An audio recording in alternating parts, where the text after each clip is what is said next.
Hey guys, welcome to Left Hand Backhand Disc Golf, the channel where if you see a forehand, something's gone drastically wrong and the wheels are 100% off. I'm Jake, And I'm Rachel. providing commentary on round 3 at the Gorge of the 2024 Blue Ridge Championship at North Cove in Marion, North Carolina. So now we're at hole 1. It's a lot sunnier than what it was on day 1. The weather was beautiful this day. There's a little bit of wind out. You'll see some holes, the leaves and the flags moving some. You can see it there with this flag. Had a really good drive on this hole, pushed on the backside of those trees on the wide hyzer route. And I've got about a 25 footer with the wind at my back here. It was a lot better day too for you. Much sunnier. You were playing a lot better. Oh. We didn't spend 20 minutes on hole 1 like we did I was happy day 1. I was happy to start with a birdie there on hole 1. Got this one out. Oh, looks like we missed our upshot there, but put the upshot a little bit wide up onto this hillside. There's actually an OB line pretty close, but thankfully I managed to stay in bounds. This is a pretty tough par 3. I think this hole played over par, if I'm not mistaken, because of the out of bounds. In fact, we had a couple of out of bounds strokes on my card and a lost disc. We actually just couldn't find it. Never found it. On to hole 3 here. That's a pretty narrow inbounds peninsula on the right, and then you have to approach the sand trap island. I was just happy to keep this one in bounds. I left it a little short of what I'd prefer, and I'm looking to correct a mistake on round 1 of going OB in the not making the island on my upshot. So how are you feeling going into this third round after the first round? You've already played this course once. I think the biggest thing for me was after I had played it once in a tournament, I knew what adjustments I needed to make. Oh, nice. I kicked that stump there pretty hard. That one just barely made it in bounds, as you can see here in the sand trap. Yeah, I was just looking to make some adjustments, to be honest.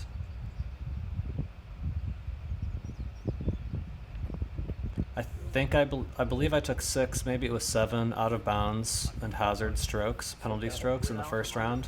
That really hurt my score. I would have shot slightly under par if not for those. So my goal for this round was to keep in bounds and get as many birdie opportunities as I could. Even with the wind, because clearly it's blowing. There's a little bit of a breeze, but it wasn't terrible. So on to hole 4. Double bogeyed this hole in round 1, so again I'm looking to make adjustments. I tried to just put that into the gap, pushed it a little bit wide, but thankfully this time I dropped much closer to the fairway and I wasn't off far into the left side.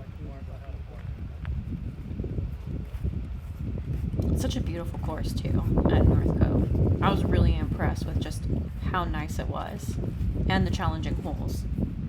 It is beautiful up there. If you've never had a chance to play, I highly recommend just getting a day pass. Play all 3 courses if you can. If you're a beginner player, maybe you want to stick to the easier 2 of the courses. If you have a lot of experience, all 3 are fun, but the river run may be a little bit short for your taste.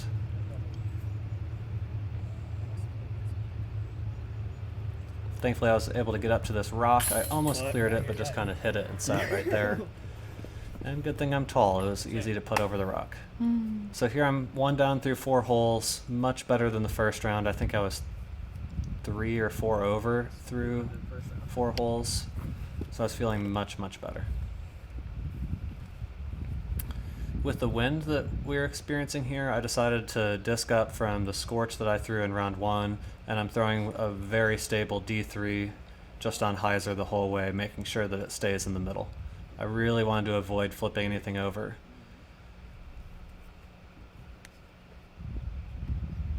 So as you can see, dead center in the fairway. This time I turned my Comet over into the green. I thought that I was going to push a little bit further. I left it a little bit short here.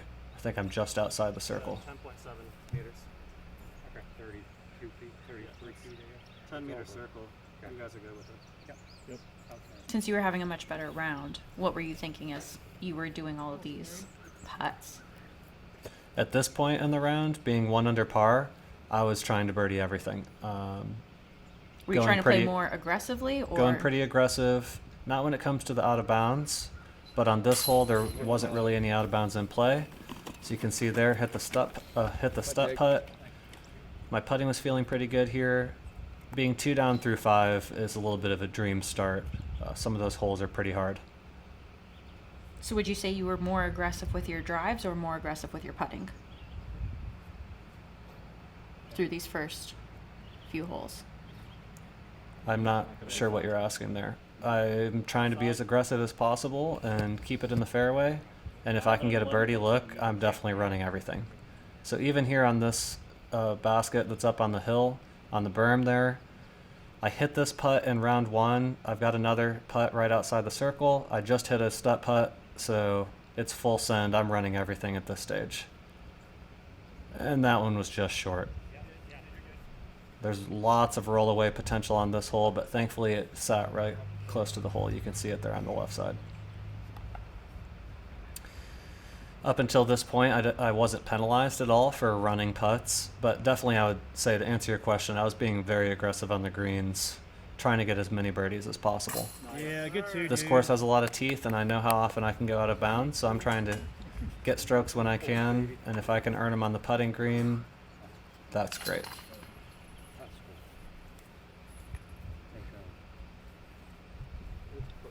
So 2 down through 6, on to hole 7.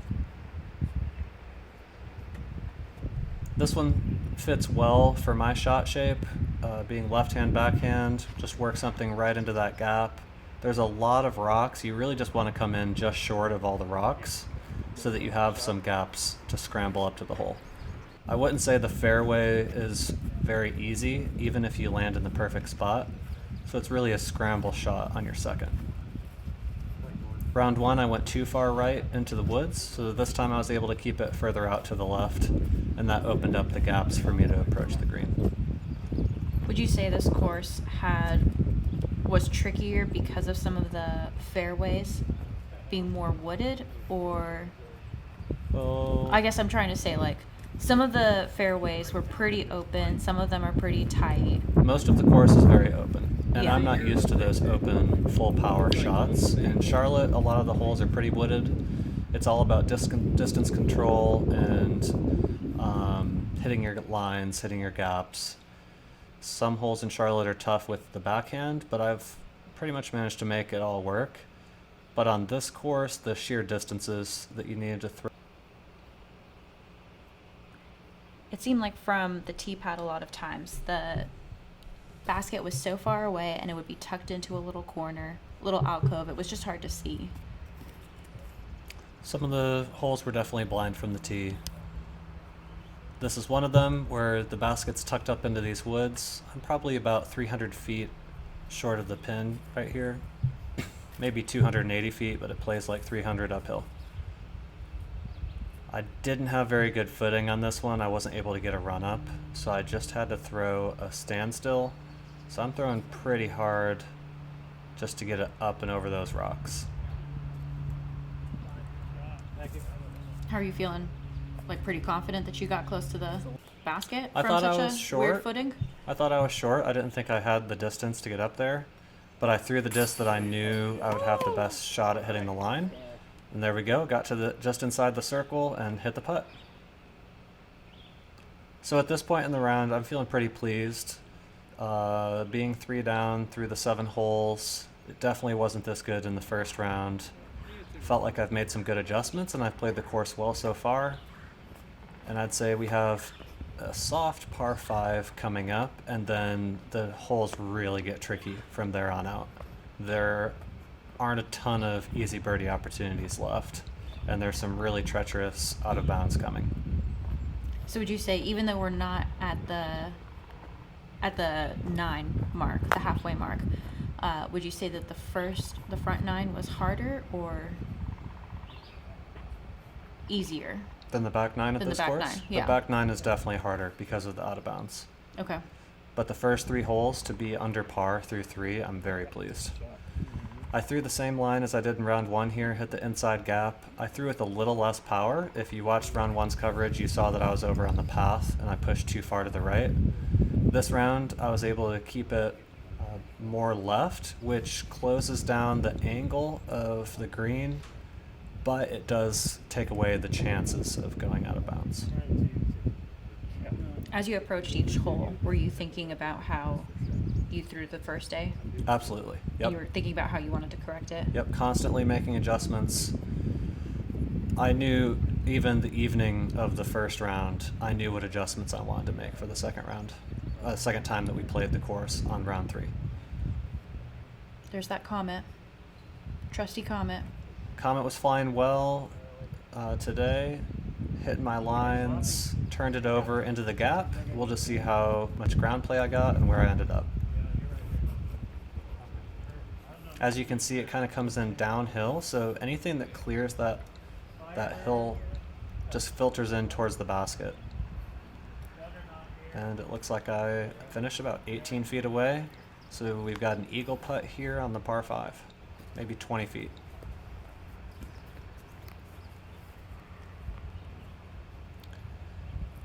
I love eagle putts, especially when you're inside the circle, but man, they are nerve-wracking in tournaments. I've only had a couple and was able to get that one. It went home. And at this point in the round, I'm thinking, oh wow, this could be something special. This is a good round so far. And that was an elevated basket, too. That was an elevated basket on a hillside. Definitely a bit of a scary putt. Another wide open shot. Wide open, throw it hard. I don't have big distance. That's not my game. It's not my strength. So I was just trying to cut this hole in half as much as I could, or as close to it as I could, and then go from there. I didn't quite get halfway, but I'm close enough that I can throw the Comet into the green. It does slope off pretty fast behind, so I was worried about going too deep. So I decided to approach with the Comet into the hillside there and maybe have a circle edge putt. Wanted to get it a little more height, but it's okay. So I ended up just outside the circle, kind of similar to the island hole a couple holes back, where it slopes off behind the basket, but I'm still, at this point, I'm still running everything. I still want to score. Put that one a little bit wide, but I'm still pleased with where I ended up. With the step putt, I've started to run those holes a little bit more because I don't typically end up more than 20 feet past the basket, and I feel confident that I can make that comeback putt. This tournament was the first time that I noticed that you changed from a jump putt to a step putt. And I do still jump putt sometimes. It just depends on the situation, but especially with the elevation and anything downhill, I prefer the step putt. Does that give you more stability? It gives me more control, and it gives me more distance control, where it gives a good chance of going in without having to make a 30-foot comeback putt. With the jump putt, sometimes my putts were ending up 30, 40 feet past the basket, and I was taking bogeys on holes when I should have birdied by 3-putting them. I made a good adjustment here, didn't go into the woods this time. I just threw the Comet out into the field and approached with the Berg. Just threw it up high, let it filter in up on that hillside. Thank you. Like, you can't even see the basket from where you're at. Played this one much better, as you can see from the result there. Serious, hats off. Need to see. Yep. That was another thing I noticed, too. You also took a knee on a lot of your putts. I've started to do that, especially if I'm above the basket and it's just a slightly downhill putt. Being tall, I just don't like the feeling of putting downhill. And I don't straddle putt, so putting from a knee is the best option. That last hole was a par 4, so I did take the birdie there as a soft par 4. In some tournaments it gets played as a par 3, but I'm happy for any chance to get a birdie. I didn't throw a driver on this hole this time. I threw the Comet off the tee, especially since it flew well for me on the last drive. I decided to just disc down, not even play this one for birdie, but just take the safer par opportunity here. So I ended up by that little sapling up there. I don't know if you can see the disc yet on this long walk. But it's a lot different than day one's coverage. You were a lot closer to the basket then. Yeah, Day one. Day one, I shanked it kind of far to the right, so I made the adjustment. That was kind of the theme of the round. Just make adjustments. Don't make the same mistake twice. I made a lot of mistakes in round one, so I was out to correct those for this round. There's a fairly straightforward pitch up there, top end par. No problem. I'm happy with that. Did you get to practice this course before the tournament? I practiced it in probably 30-mile-an-hour winds. It wasn't exactly helpful practice. Went up a couple weeks before the tournament, and it was very, very windy. We didn't experience winds like that in this tournament. This time I threw the Comet out on that right gap, and it just drifted slightly left, ended up right in the middle of the fairway. Perfect result there. Such a great day. Sky's so blue, grass so green. It was a beautiful day. Not too hot, great temperature. Felt really fun out there playing. You're asking me? So I'm left, I don't remember how long this hole is, but I'm left with about 620 feet into the pin, so it should just be two straightforward 310-foot shots. I got a little bit greedy here and tried to bite off a little extra. Thankfully, it was a very stable disc and it stayed in bounds, but I didn't do myself any favors. I wanted to get about 330, 340, and I left about 310 still. Threw my Comet. That scared me right there. I thought for sure that was turned over into the OB just like I did in the first round. But I land pin high up on the left side there by the pin. That Comet came through for you. It knew what you needed. It definitely helps. So interestingly enough, the tournament staff decided to add OB down this entire right-hand side because I think some people went really far to the right and got in some big trouble over there, had trouble even getting back to the fairway. So they added the OB down this entire right side, and unfortunately a couple card mates right before this went out of bounds multiple times. And so this was a little bit scary. The breeze was blowing, but it sneaks in there right side. I was a little bit concerned and thought about laying up, but when I'm playing well and I'm being aggressive, I just need to keep my game plan. I've gone safe too many times and it's bitten me. Oh man, I was playing so well, and that's a par 3 and I'm so far from the basket right now. But I hit those same trees in the first round. It wasn't. I tried to make the adjustment and I tried to just hit the gap. I wasn't going for the green. I was playing it for par. And yet, I'm in a much better position than round one. But in round one, way in the left in the trees, I somehow parred. And I'm in a much nastier spot right here. It's going to be a tough up and down. Would you say it's harder because the two trees are right in front of you It's compared to not when you were in the... If you've ever played this hole, you know it's tough to birdie this hole from the short pin. You've really got to get it around there. But I threw the Jawbreaker Soul, hit the perfect line, and it just glided left all the way around the corner. And it left me with that C1 putt, so I scrambled for par. That one felt really good. I was in a bad spot there, especially with the backhand, and managed to sneak away with a par. I felt like I got away with one there. Both rounds I got away with one on this hole. Yeah, for sure. Day one you were in some nasty woods. Mm-hmm.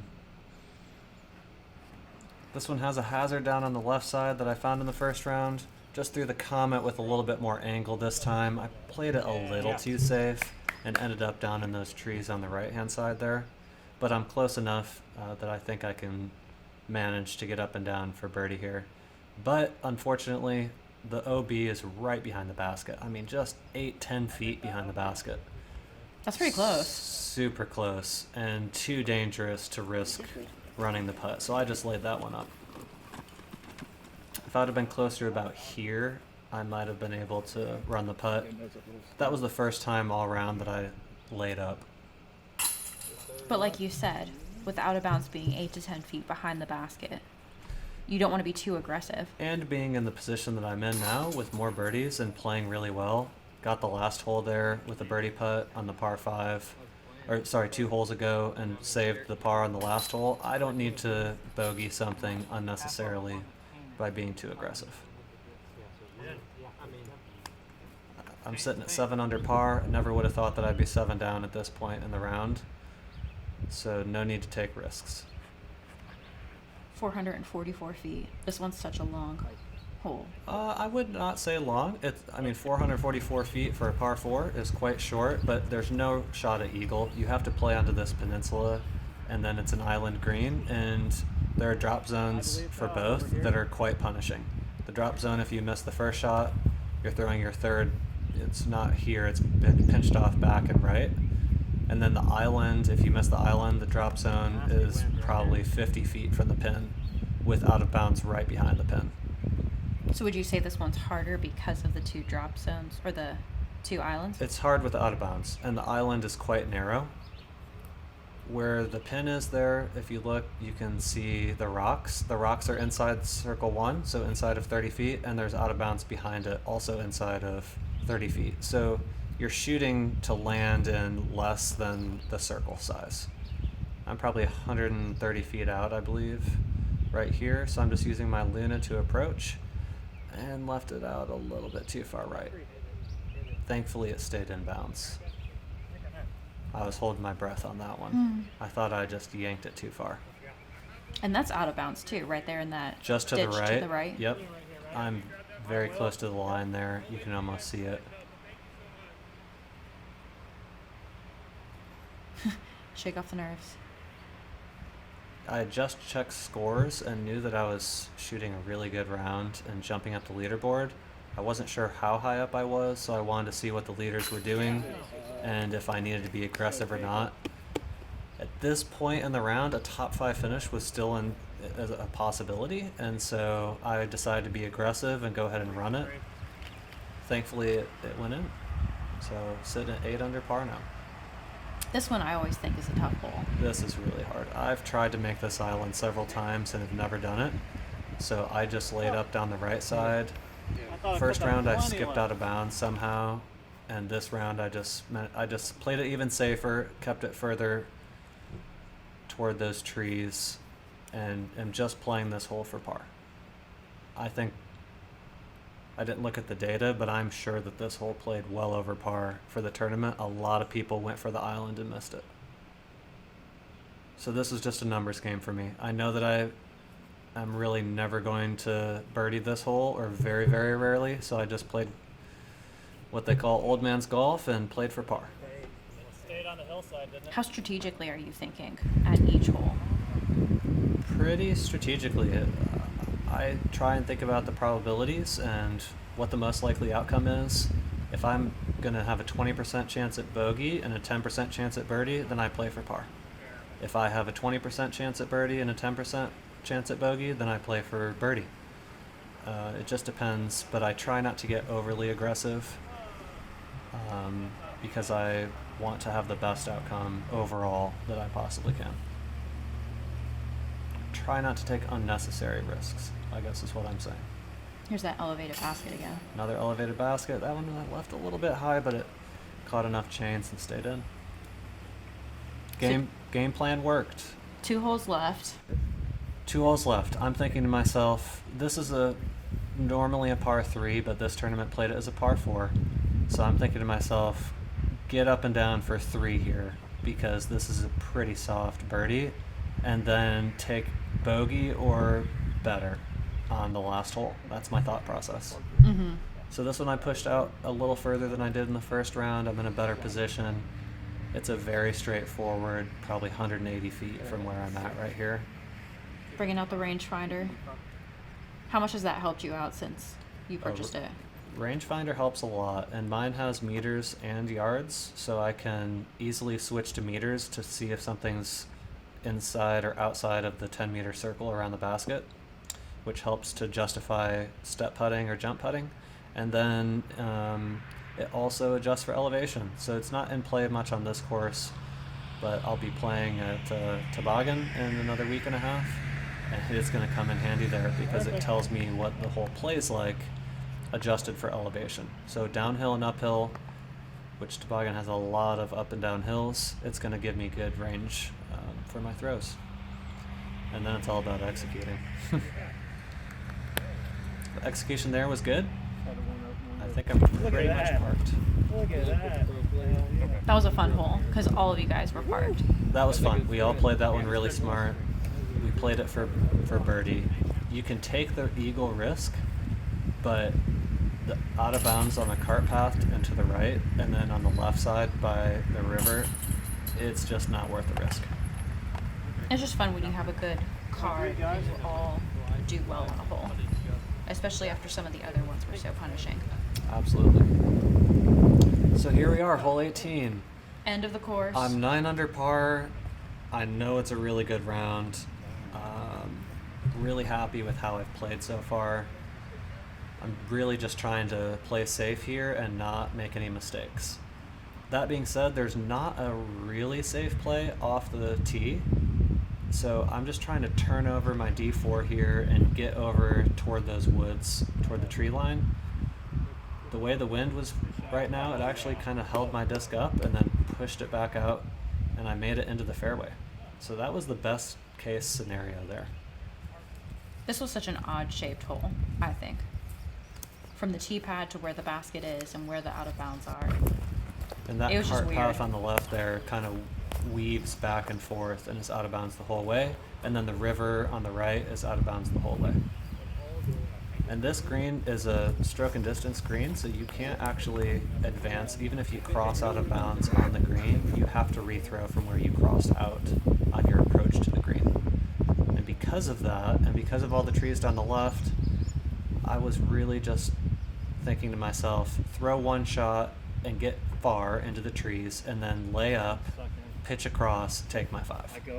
That was my thought process here. You were going for a bogey? I was playing for a par. This is par 5. Yep. Okay. So we're just talking about the OB a little bit here, making sure that I have a good understanding of everything. If I go, what's this round? Where am I? Because it is kind of tricky. If you haven't played it before, or in the case where they've added or taken away some out of bounds, sometimes you can go by the sign, or sometimes you have to go by the caddy book. Yep, so I just put this one out way to the left, playing extra safe. I don't want to skip in the water. I kind of ended up in these bushy trees right here. Now, as you can see I'm right on here, the guys. left there, if you noticed, there was a cart path. That cart path is not being considered by me right now. It's not being considered. It is not in my head at all. You're only thinking about the 2 big bush And trees no, in front of you? Not meaning to have any spoilers here, but I am only thinking about how tricky this lie is and trying to get good distance, but not too much distance, so I can lay up and I kick off a tree and onto the cart path. And that cart path is out of bounds. So that means that I'll be throwing my let's see, 1, 2, that was my 3rd shot, so I'm throwing my 5th now with the penalty stroke. And I hit a tree right before the water. Which is a bummer because you were aiming for 1, 2, 5, 3 right? went out. I mean, Or 6 up until at the that beginning. point, yeah, until I went out of bounds. Unfortunately, there, I'll admit, not having a forehand hurt me. The backhand was really awkward, and I would have thrown it a little bit differently had I considered the out of bounds, but I didn't, and that's on me. So I learned my lesson there. I played it a little too conservatively, and we're actually I'm playing a provisional here. If the cart path was in and left of cart path was out of bounds, because there were some differences on different holes. But needless to say, I learned my lesson. I should have just continued to play aggressive and play smooth, keep my rhythm going. I was playing really well all around. There was no reason to switch it up too much. And definitely next time I'm going to think about where that out of bounds is, everywhere on the hole. So that was a mistake by me, and that cost me at least 1 stroke, probably 2 strokes here. But there's so much out of bounds. It's just hard to remember when you're in the moment and you have 2 giant bushes in front of you. It's just tough when I tried to play it safe and it bit me. Yeah. And that's what I was talking about earlier in the round. I have learned to just be reasonably aggressive, and then if I make a mistake, it's okay. I can scramble from there, not to take unnecessary risks. But I think on that hole, had I played aggressive and not gone really wide and gotten into trouble there, I think that at worst, I would have parred the hole. maybe at worst bogeyed if I would have hit a tree on my approach and kicked into the out of bounds.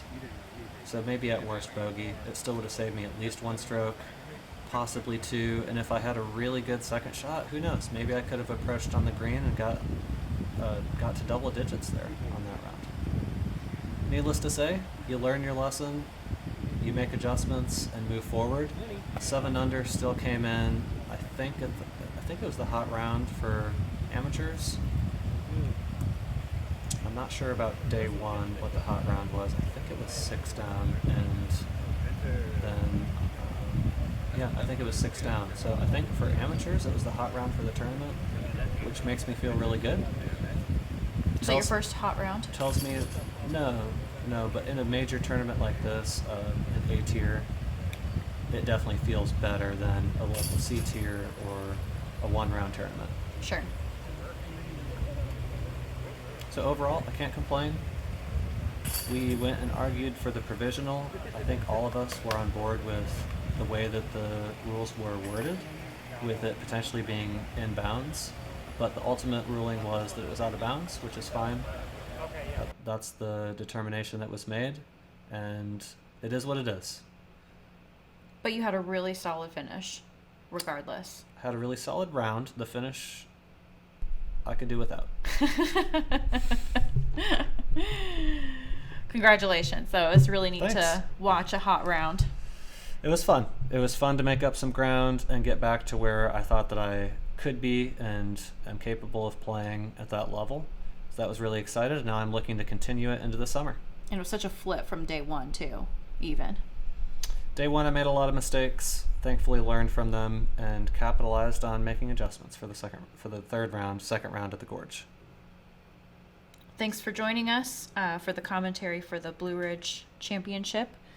Subscribe, like, leave some comments below what you think, and suggest any courses or tournaments that you want us to go do next. Yeah, and if you get the chance to play Blue Ridge, let us know how it went.